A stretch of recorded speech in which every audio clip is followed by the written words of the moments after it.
Ditch the pre-built PCs, let's build a beast from scratch. First up, gather your parts. Motherboard, CPU, RAM, storage, power supply case, and a graphics card if you're into gaming. Lay everything out and keep your workspace static-free. Start by snapping the CPU into the motherboard, match the arrow, don't force it. Next, click in your RAM sticks.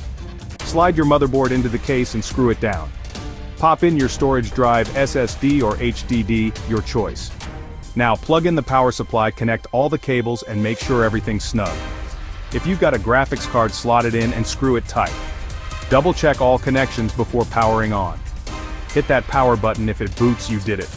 Now load up your operating system and enjoy your custom-built PC. Like, follow, and drop your questions below.